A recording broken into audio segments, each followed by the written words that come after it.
Dear students, जैसा कि आप लोगों को पता ही है कि हमारी सॉलिड स्टेट यूनिट चल रही है। तो उस सॉलिड स्टेट यूनिट में हमारा जो नेक्स्ट टॉपिक है वो है लॉज ऑफ क्रिस्टलोग्राफी। तो इसमें हम 3 लॉज पढ़ेंगे। तो आज के वीडियो में हम 2 लॉ पढ़ेंगे और बाकी का 1 लॉ नेक्स्ट वीडियो में पढ़ेंगे। तो पहला लॉ है इसमें law of constancy of interfacial angle. अब ये लॉ क्या बता रहा है, इसमें सबसे पहले हमें पता होना चाहिए कि इंटरफेशियल एंगल्स होते क्या हैं। तो जैसा कि नाम से ही लग रहा है कि फेसेस के बीच का एंगल, 2 डिफरेंट फेसेस के बीच का एंगल। तो the angle between any 2 faces is called an interfacial angle. तो इंटरफेशियल एंगल होता है किसी भी 2 फेसेस के बीच में। ये मैंने आपको फेसेस के बारे में बताया था लास्ट वीडियो में कि जो हमारा क्रिस्टल होता है, और वो मैंने क्यूब वाली फॉर्म भी आपको बताई थी, यूनिट सेल जिसमें बताया था। तो ये देखिए यहाँ पर ये यूनिट सेल है। तो इसका जो ये पोर्शन है यानी ये क्यूब की फॉर्म में है ये क्रिस्टल। तो यहाँ पर हमें 6 फेसेस दिखाई देंगी, ये टॉप फेस, फिर बॉटम फेस, इधर वाली फेस, ये फ्रंट फेस और ये बैक फेस। ये सब मैं पिछले वीडियो में एक्सप्लेन कर चुकी हूँ, तो फेसेस आपको क्लियर होंगी। तो बस 2 फेसेस के बीच का जो एंगल होता है उसको हम इंटरफेशियल एंगल कहते हैं। ऑल्दो अ क्रिस्टल में हैव डिफरेंट शेप्स, हालांकि क्रिस्टल्स की डिफरेंट शेप हो सकती हैं, yet the interfacial angles between any 2 corresponding faces of the crystal remain invariably the same. या भले ही उनकी शेप डिफरेंट हो क्रिस्टल्स की, लेकिन जो 2 कॉरस्पॉन्डिंग फेसेस होंगी क्रिस्टल की, उनके बीच का जो इंटरफेशियल एंगल होगा वो हमेशा सेम रहेगा। तो जो क्रिस्टल्स होंगे वो डिफरेंट शेप के हो सकते हैं, लेकिन उनके बीच का एंगल जो है, फेसेस के बीच का एंगल, वो हमेशा सेम रहेगा। और इसी को हम क्या देते हैं, this is known as law of constancy of interfacial angles. यानी इंटरफेशियल एंगल्स जो हैं वो कांस्टेंट रहते हैं। अब देखिए यहाँ पर डिफरेंट शेप क्रिस्टल्स की दिखाई गई है। तो ये खाली 2 डायमेंशनल स्ट्रक्चर है। तो ये 2 फेसेस के बीच का एंगल, चाहे ये एंगल हो, चाहे ये एंगल हो और चाहे ये एंगल हो, ये तीनों के तीनों सेम होंगे। क्रिस्टल की शेप जो है वो अलग अलग है, लेकिन इंटरफेशियल एंगल जो है वो सेम होंगे। तो यही था law of constancy of interfacial angles. चाहे तो आप इसका स्क्रीनशॉट ले सकते हैं। अब आता है सेकेंड लॉ। सेकेंड लॉ है लॉ ऑफ रेशनल इंडिसेस, इसको हुइस लॉ भी कह देते हैं। अब इस लॉ को समझने से पहले हमें कुछ चीज़ें समझनी पड़ेंगी। जैसे कि एक क्रिस्टल होता है, ठीक है, क्रिस्टल में फेसेस के डेवलपमेंट को उन प्लेन्स के साथ हम कोरिलेट कर सकते हैं जो लेटिस पॉइंट से पास होते हैं। ये लेटिस पॉइंट्स के बारे में मैंने आपको पिछली बार बताया था, लास्ट वीडियो में हमने डिस्कस। देखिए ये जो थे, ये डिफरेंट जो ग्रीन कलर से मैंने दिखा रखे हैं, ये लेटिस पॉइंट्स हैं, ठीक है।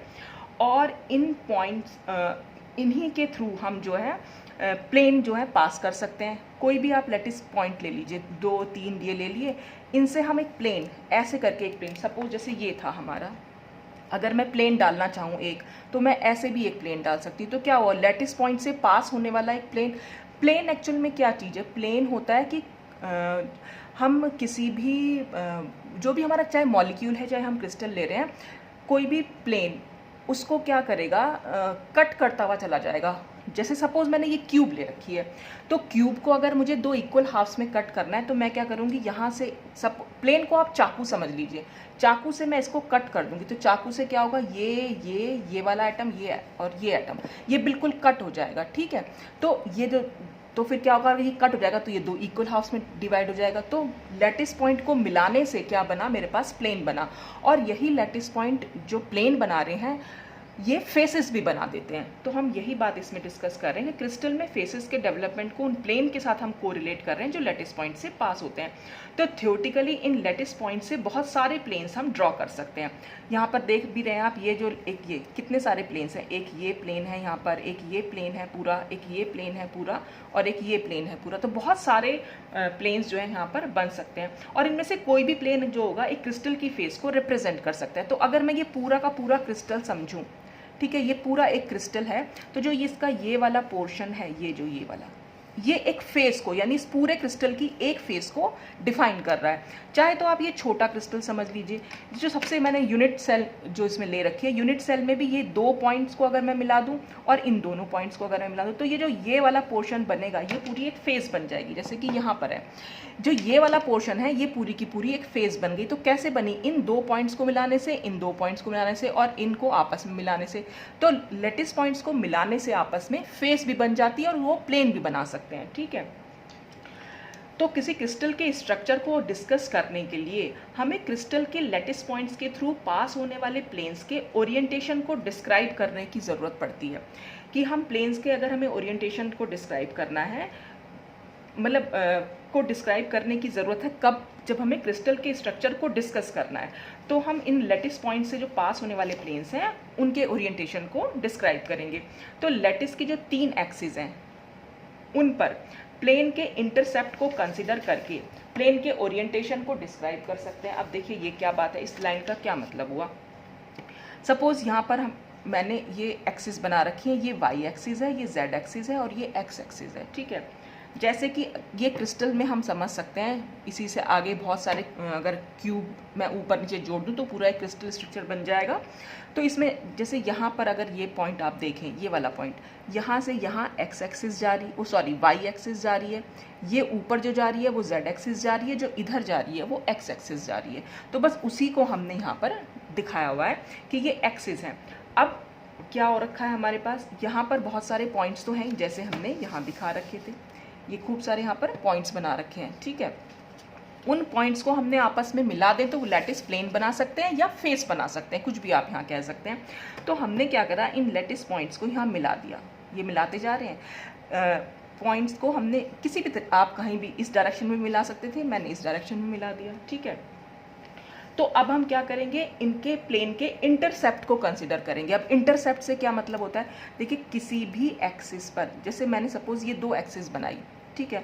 हम कई बार ग्राफ बनाते हैं, ग्राफ में हम कई बार स्ट्रेट लाइन बना देते हैं, लाइंस आती हैं उसमें। तो हमारे सपोज ये लाइन आ गई और इसी लाइन को अगर मैं पीछे की साइड जोड़ दूँ तो ये जो यहाँ से यहाँ तक का डिस्टेंस, या ये जो जोड़ दूँ और ये जो डिस्टेंस निकल के आया, तो ये इस वाली एक्सिस पर इंटरसेप्ट की वैल्यू को बताता है। मतलब क्या है कि कोई भी ये लाइन जब किसी एक्सिस पर पड़ती है, एक्सिस को क्रॉस करते हुए जा रही है, तो बस ओरिजिन, ये ओरिजिन होता है, ठीक है, यहाँ से शुरू है हमारा एक्सिस। तो ओरिजिन से लेके जहाँ पर उसने कट किया है उस लाइन ने, वहाँ तक का डिस्टेंस जो है इंटरसेप्ट कहलाता है। जैसे हम इसमें देख लेते हैं, ये पहली लाइन को देख लीजिए, पहली लाइन ऐसे कट हो रही है, तो ये जेड एक्सिस को यहाँ पर काट रही है और वाई एक्सिस को यहाँ काट रही है। तो जो ये डिस्टेंस है वाई एक्सिस पर, तो ये इंटरसेप्ट हो गया, और जेड एक्सिस पर ये वाला इंटरसेप्ट हो गया, ठीक। ऐसे अगर हम दूसरी लाइन देखें, दूसरी लाइन का जो डिस्टेंस हो जाएगा वो यहाँ से लेके यहाँ तक होगा। तो यानी इंटरसेप्ट की वैल्यू यहाँ से यहाँ हो जाएगी दूसरी लाइन के लिए, या दूसरे प्लेन के लिए, या दूसरी फेस के लिए, ठीक है। और ये कट कर रहा है यहाँ पर, तो यहाँ से यहाँ तक का डिस्टेंस हो गया इस z एक्सिस पर इंटरसेप्ट। तो लाइन जहाँ पर भी ग्राफ को कट करेगी, सपोज ये ऐसे कट करा, तो ये जो यहाँ से लेके यहाँ तक का डिस्टेंस है वो इस वाली एक्सिस पर इंटरसेप्ट की वैल्यू हो गई, और यहाँ से लेके यहाँ तक का डिस्टेंस इस वाली एक्सिस पर इंटरसेप्ट की वैल्यू हो गई। तो वो जो ये जो डिस्टेंस है बस बता रहा है कि ये पॉइंट्स इससे कितना दूरी पर है, बस, ठीक है। तो इसी को हम इंटरसेप्ट यहाँ पर बोल दे रहे हैं।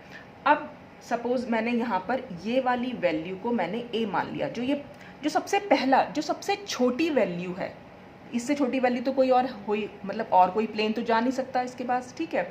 तो जो सबसे छोटी वैल्यू है यानी ये वाला डिस्टेंस, इसको मैंने a मान लिया, ठीक है। और यहाँ पर भी छोटी वैल्यू को मैंने b मान लिया, ठीक है। अब हम क्या कह रहे हैं कि लैटिस के जो तीनों एक्सिस हैं, तो प्लेन का जो इंटरसेप्ट है उसको अगर हम रेशो की फॉर्म में लिख दें, तीनों एक्सिस पर वो क्या क्या रेशो बना। तो देखिए अगर हम बात करें वाई एक्सिस की, तो वाई एक्सिस पर ये जो यूनिट लेंथ है, इसको हम यूनिट लेंथ, जो सबसे छोटी लेंथ है उसको हम यूनिट लेंथ बोल देते हैं, यानी जो यूनिट सेल की लेंथ हो गई। तो ये हो गया a, फिर रेशो बनाएंगे हम z एक्सिस का, ठीक है। z एक्सिस पर ये वैल्यू क्या आ रही है, जो सबसे छोटी वैल्यू है वो आ रही है b, फिर रेशो बनाएंगे। और x एक्सिस पर क्या ये वाली लाइन कभी भी x एक्सिस को कट करेगी? नहीं, कभी भी नहीं कर सकती, क्योंकि x एक्सिस इधर की साइड है और ये लाइन हमेशा ऐसे बढ़ती चली जाएगी। अगर हम कितना भी बढ़ा दें ये x एक्सिस को कभी भी कट नहीं करेगी। तो अगर ये x एक्सिस को कट नहीं करेगी तो फिर इसकी वैल्यू हो जाएगी इन्फिनिटी, ठीक है। तो ये इंटरसेप्ट के बीच का रेशो हो गया। ऐसे ही अगर मैं दूसरी लाइन कंसीडर करूं, तो अगर मैं दूसरी लाइन कंसीडर करूंगी तो फिर मैं यहाँ से ओरिजिन से लेके यहाँ तक का डिस्टेंस देखूंगी। तो देखिए ये वाला डिस्टेंस है a, तो ये डिस्टेंस कितना हो जाएगा 2a, क्योंकि ये इसका जस्ट डबल है, ठीक है। तो मैं इसको 2a लिख सकती हूँ। फिर ये वाला डिस्टेंस, क्योंकि ये लाइन हम कंसीडर कर रहे हैं तो यहाँ से यहाँ तक का डिस्टेंस, तो ये डिस्टेंस तो है b, यहाँ से यहाँ तक का कितना हो जाएगा 2b, तो मैंने इसको भी रेशो की फॉर्म में लिख दिया। और फिर ये वाली लाइन भी कभी भी x एक्सिस को कट नहीं करेगी, इसलिए इसकी वैल्यू हो जाएगी इन्फिनिटी। ठीक, अगर हम इस वाली लाइन को कंसीडर करें, अब देखिए इस लाइन की क्या वैल्यू होगी, ये वैल्यू है a, फिर ये वैल्यू 2a, फिर ये 3a और ये हो जाएगी 4a, तो ये हो गया 4a। और फिर मैं इसी लाइन का ये वाला पॉइंट कंसीडर करूंगी, तो ये वैल्यू है b, ये 2b से ये 3b और 3b से ये 4b, और ये एक्स एक्सिस को ये भी कभी कट नहीं करेगी। तो इस तरह हम सारी लाइन का निकाल सकते हैं, बस हमें ये पता होना चाहिए कि हमारी ये यूनिट लेंथ कितनी है। तो मैंने इसको a कंसीडर, a का मतलब क्या 1a, आप इसको 1a 1b भी लिख सकते हैं और खाली a भी। खाली a b का मतलब ये कि इसके अंदर 1 नंबर छुपा हुआ है। तो यहाँ पर क्या हो रहा है कि ये इंटरसेप्ट जो है यूनिट लेंथ ए बी या सी के, सी हम किसको मान रहे थे, जो यहाँ पर अगर ये पड़ती लाइन, तो सी की वैल्यू तो यहाँ पर इन्फिनिटिव आ रही है। तो ये जो इंटरसेप्ट्स हैं ये unit length A B C के सिंपल मल्टीपल्स आ रहे हैं। सिंपल मल्टीपल्स से मतलब गुणक आ रहे हैं, मतलब कि ये ए बी इन्फिनिटिव आया तो ये इसका जस्ट डबल आ गया 2a 2b ये, और ये इसका 4 गुना आ गया, मतलब ये 2 गुना हो गया, ये 4 गुना हो गया। तो जितने भी प्लेन्स हैं इन सब के इंटरसेप्ट्स जो हो रहे हैं वो एक सिंपल मल्टीपल्स की फॉर्म में आगे बढ़ते चले जा रहे हैं। और जो ये नंबर हम यहाँ दिखा रहे हैं, ये 1 है नंबर, ये 2 नंबर, यहाँ पर 4 नंबर, इन नंबर को हम बोल देते हैं वीज इंडिसेस। ये एक टर्म हम इसमें यूज, इंडेक्सेस माने इंडेक्स का प्लूरल फॉर्म। तो इंडेक्स तो आप नॉर्मली समझ सकते हैं, कहीं पर भी इंडेक्स तो जैसे आप प्रैक्टिकल कॉपी लिखते हैं शुरू में भी इंडेक्स लिखा हुआ होता है, तो इंडेक्स का ये प्लूरल फॉर्म हो गई इंडेसेस, तो इसको हम वीस इंडेसेस बोल देते हैं। तो वीस इंडेसेस एक्चुअल में क्या कर रही है, ये जो इंटरसेप्ट का जो रेशो है, मतलब इससे हम प्लेन को डिस्क्राइब, किसी भी क्रिस्टल के प्लेन को डिस्क्राइब कर सकते हैं। लेकिन वीस इंडेसेस में क्या हो रहा है, प्रॉब्लम आ रही है कि यहाँ पर ये इन्फिनिटिव आ रहा है, तो ये इन्फिनिटी नहीं आ रहा, मतलब हमें इन्फिनिटी आ रहा है तो हम प्लेन को कैसे डिस्क्राइब करेंगे, तो इसलिए वीस इंडेसेस को हम यूज नहीं करते हैं आजकल। अब हम यूज करते हैं मिलर इंडेसेस।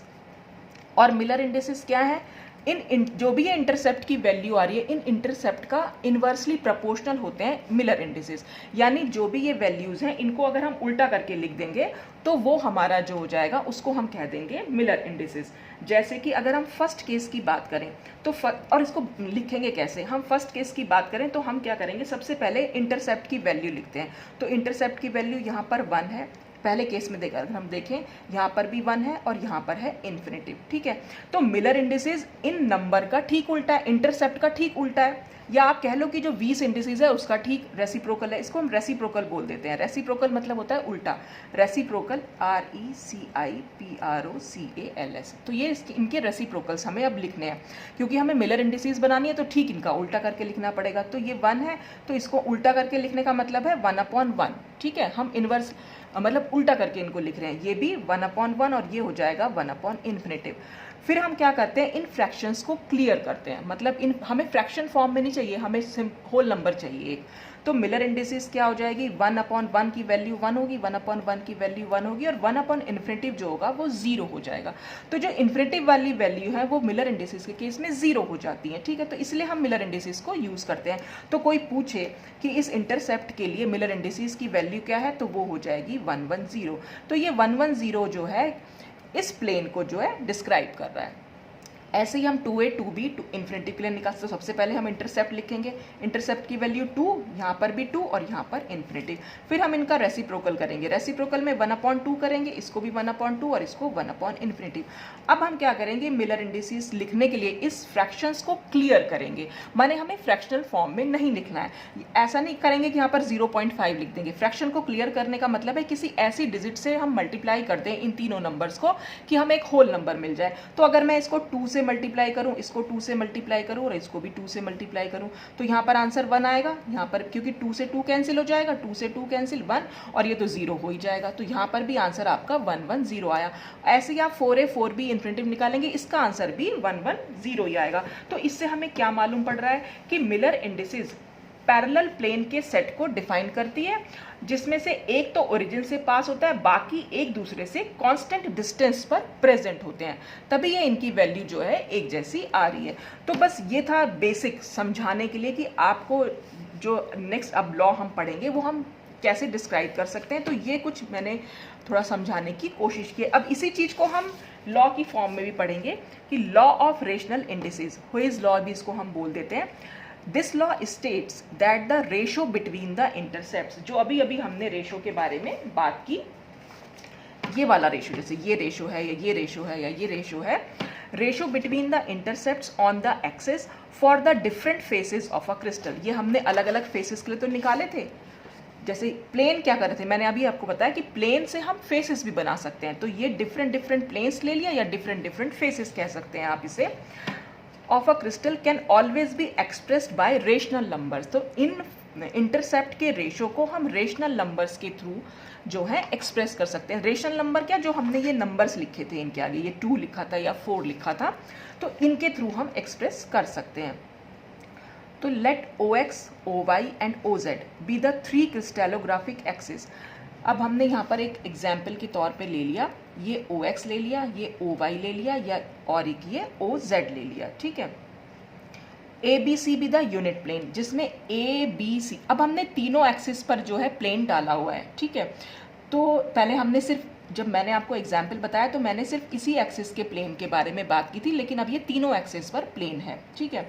तो जिसमें से हम ये ABC जो है ये प्लेन्स को रिप्रेजेंट कर रहे हैं। यूनिट प्लेन यानी जो सबसे छोटा प्लेन है, इससे छोटा प्लेन हो नहीं सकता। एंड LMN, यानी LMN क्या है, ये L, ये M, ये N। तो जो LMN है ये plane of the crystal under study है, यानी इनके हमें बारे में पता करना है।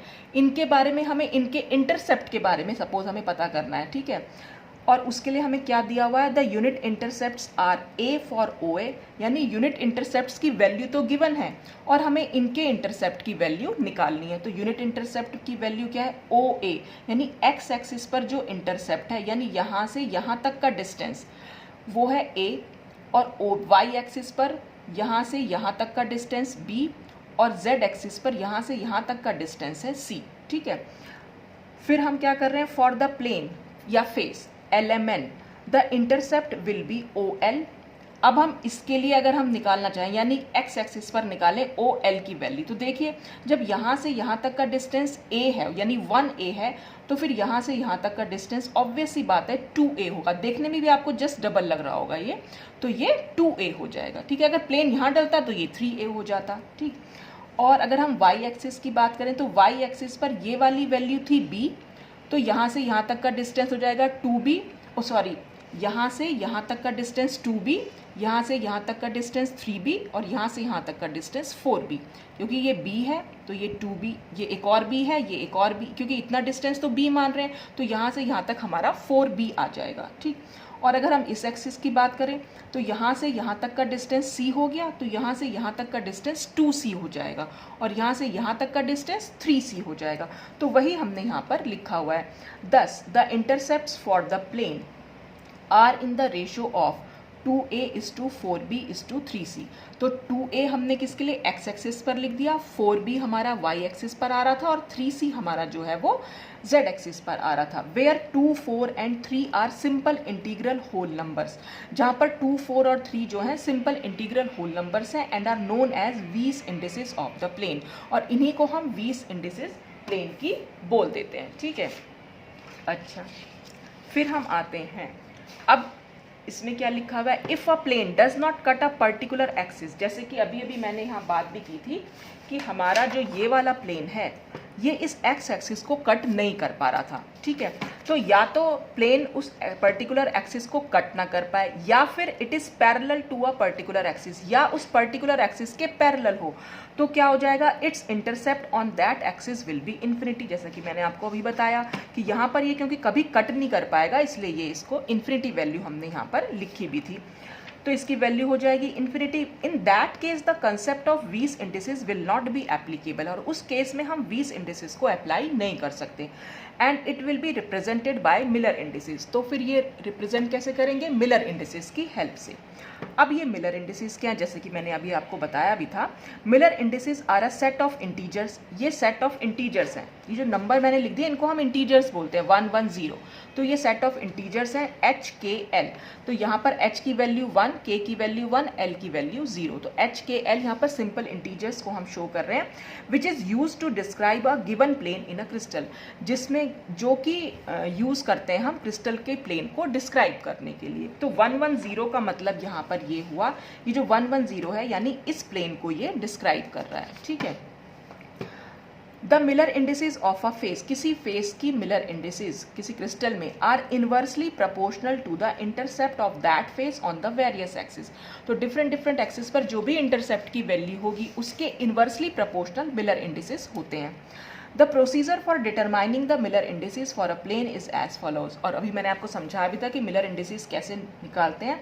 तो सबसे पहला काम क्या होगा, find out the intercept expressed as a multiple of A B और C of the plane with the unit cell axis. तो सबसे पहले तो हम इंटरसेप्ट को फाइंड आउट करेंगे। तो इंटरसेप्ट की वैल्यू क्वेश्चन में गिवन होती ही है। तो ये इसकी जो मल्टीपल्स हैं, यानी कि 2 को मल्टीप्लाई कर रखा है ए से, यहाँ पर भी 2 को मल्टीप्लाई कर रखा है बी से, यानी कि जो नंबर्स हैं बस उन नंबर्स को हमें देख लेना है कौन कौन से नंबर्स हैं।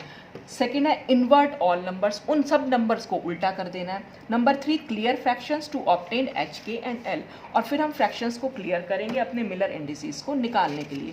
अब इसी के हम कुछ एग्जाम्पल्स देख लेते हैं यहाँ पर। एग्जाम्पल नंबर 1 है, calculate the Miller indices of crystal which cut through the crystal axis at 2a 3b और c।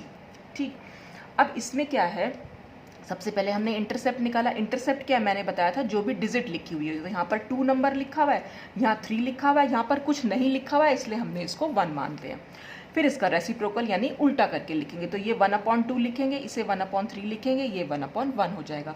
फिर हम इन फ्रैक्शंस को क्लियर करेंगे। कोई भी ऐसे डिजिट लेंगे जिससे कि तीनों की वैल्यू तीनों जो है कट हो जाए, ठीक है। तो अगर हम यहाँ पर 6 लिख देंगे तो 6 से ये 2 3 टाइम्स कट हो जाएगा। 2 3 जा 6 होते हैं, 3 2 जा 6 होते हैं, और यहाँ पर 6 आ जाएगा। तो यहाँ पर मिलर इंडिसेस क्या निकलेंगी, 3 2 6, जहाँ पर h की वैल्यू 3 है, k की वैल्यू 2 है, l की वैल्यू 6 है। ठीक है, तो इस तरह से हम मिलर इंडिसेस कैलकुलेट कर सकते हैं। Let us now describe the planes in a cube. अब क्या करेंगे, हम क्यूब में इन प्लेन को डिस्क्राइब करेंगे। अभी तो हमने सिंपल एक्सिस में देखा, ठीक है। अब हम क्यूब में कैसे डिस्क्राइब कर सकते हैं। तो it should be remembered that if a plane is parallel to an axis, its intercept with that axis would be 0, वो वुड बी इन्फिनिटी। ये तो मैंने अभी आपको बताया भी था कि प्लेन अगर एक्सिस के पैरेलल हुआ या उसे कट नहीं कर पा रहा है तो उसका जो इंटरसेप्ट होगा हमेशा इन्फिनिटी होगा। तो सबसे पहले हम ये एग्जाम्पल ले रहे हैं, क्यूब आपके सामने है। Find the Miller indices of a shaded plane in the following figure. यानी जो ये वाला प्लेन है जो शेड्स कर रखा है, जो डार्क कर रखा है, इस प्लेन के लिए हमें मिलर इंडिसेस कैलकुलेट करनी है। तो अगर हमें फिगर दे रखा है उससे हमें मिलर इंडिसेस निकालनी है तो हम कैसे निकालेंगे, वो तरीका यहाँ पर है। तो इसमें सबसे पहला काम होता है आपको ओरिजिन ढूंढना। ओरिजिन से मतलब हुआ जहाँ से हम ये एक्सिस को मान रहे हैं, जैसे ये ओरिजिन, और ओरिजिन हम कहाँ लेते हैं, जो भी ये प्लेन होता है इससे वो 1 यूनिट लेंथ पर दूर होना चाहिए। अब ये 1 यूनिट लेंथ का मतलब, सपोज मैं यहाँ से यहाँ तक का डिस्टेंस 1 मान रही हूँ, तो इसको मैं 1 यूनिट लेंथ बोल दे रही हूँ, ठीक है। ये जितने भी डिस्टेंस जो एजेस दिखा रखे हैं ये सारे 1 हैं, बस आप ये ध्यान रखिएगा, ये हमने खुद से मान लिया है। तो ये जो पॉइंट ऑफ ओरिजिन है, तो कभी भी हम इस प्लेन पर पॉइंट ऑफ ओरिजिन नहीं ले सकते, ये ध्यान रखिएगा। प्लेन से हमेशा 1 यूनिट लेंथ की दूरी पर वो ओरिजिन होना चाहिए। तो यहाँ पर आप चाहे तो इसको भी ओरिजिन मान सकते थे, यहाँ भी ओरिजिन ले सकते थे, ये तो मैंने ले ही रखा है, और यहाँ भी ओरिजिन ले सकते थे, वो सारे के सारे। क्योंकि अगर हम यहाँ से यहाँ 1 यूनिट लेंथ चलेंगे तो ये भी पॉइंट ऑफ ओरिजिन है, यहाँ से यहाँ चलेंगे तो ये भी 1 यूनिट लेंथ है, तो ये भी ओरिजिन हो सकता है। तो इस फेस के ठीक सामने वाली फेस का कोई भी कॉर्नर जो है वो पॉइंट ऑफ ओरिजिन हो सकता है। तो मैंने इसको मान लिया, ठीक। अब सबसे पहला काम क्या है, हम यहाँ पर एक्स वाई जेड एक्सिस लिखेंगे, फिर हम लिखेंगे एक्स एक्सिस पर इंटरसेप्ट की वैल्यू क्या आ रही है। अब देखिए, इस पॉइंट से अगर हम एक्स एक्सिस की तरफ चले तो क्या हम कभी भी इस प्लेन पर पहुंच पाएंगे, कभी भी नहीं पहुंच सकते, क्योंकि हम तो यहाँ बढ़ते जा रहे हैं, प्लेन हमारा उधर की साइड है, तो हम कभी नहीं, ये यानी कि ये जो हमारा ये जो हम चल रहे हैं एक्चुअल में ये इसके पैरेलल ही तो चल रहे हैं, प्लेन के पैरेलल चल रहे हैं। ये प्लेन भी तो ऐसे ही है और हम भी ऐसे ही चल रहे हैं। तो ये कभी भी इस एक्सिस को कट नहीं कर पाएगा, तो इसलिए इंटरसेप्ट की वैल्यू हो जाएगी इन्फिनिटी। ठीक है, अब हम वाई एक्सिस की बात करें तो हम यहाँ से अगर हम चलना शुरू करेंगे तो देखिए यहाँ से यहाँ तक का डिस्टेंस 1 यूनिट लेंथ, जितनी भी एजेस है मैंने 1 यूनिट लेंथ मानी थी, तो 1 यूनिट पर हम ठीक इस प्लेन पर पहुंच जाएंगे। तो क्योंकि हम 1 यूनिट लेंथ पर पहुंचे हैं इसलिए हम लिख देंगे 1। ठीक है, अब हम चलेंगे z एक्सिस पर। अब हम z एक्सिस पर यूं चले जा रहे हैं, ऊपर की साइड चले जा रहे हैं। तो जब चले जा रहे हैं तो क्या कभी हम इस प्लेन से मिल पाएंगे? नहीं मिल पाएंगे, तो इसलिए वैल्यू हो जाएगी यहाँ पर इन्फिनिटी। इसको चाहे तो आप क्यूब से भी समझ सकते हैं। क्यूब, ये जो प्लेन है ये वाला प्लेन है, यहाँ पर डाल रखा है। ठीक है, और जो ये एक्सिस का ओरिजिन मैंने माना है वो इसको माना है, इस वाले पॉइंट को। ठीक है, और यहाँ पर आ जाएगी वाई एक्सिस, ये हो जाएगी एक्स एक्सिस, और ये हो जाएगी जेड एक्सिस जो आपकी तरफ आ रही है। तो देखिए इस प्लेन पर जब हम यहाँ से यहाँ चल रहे हैं तो मैं बिल्कुल यहाँ पहुँच जा रही हूँ, इस प्लेन पर पहुँच रही हूँ, यानी वाई एक्सिस पर तो मैं पहुँच रही हूँ, लेकिन जेड एक्सिस ऐसे जा रही है। तो मैं अगर इस पर चलना शुरू करूँ तो कभी भी नहीं पहुँच पाऊंगी, और अगर एक्स एक्सिस पर चलना करूँ तब भी कभी नहीं पहुँच पाऊंगी। तो एक्स और जेड इसीलिए इन्फिनिटिव है और वाई की वैल्यू है 1। तो हमें इंटरसेप्ट की वैल्यू तो मालूम पड़ गई। अब हम इसका रेसिप्रोकल यानी उल्टा करेंगे, तो 1/इन्फिनिटिव करेंगे, 1/1 और इसको भी 1/इन्फिनिटिव। तो 1/इन्फिनिटिव तो 0 होता है, ये 0 लिख दिया, और 1/1 1 होता है। तो यहाँ पर अपने आप से फ्रैक्शन जो है क्लियर हो गए।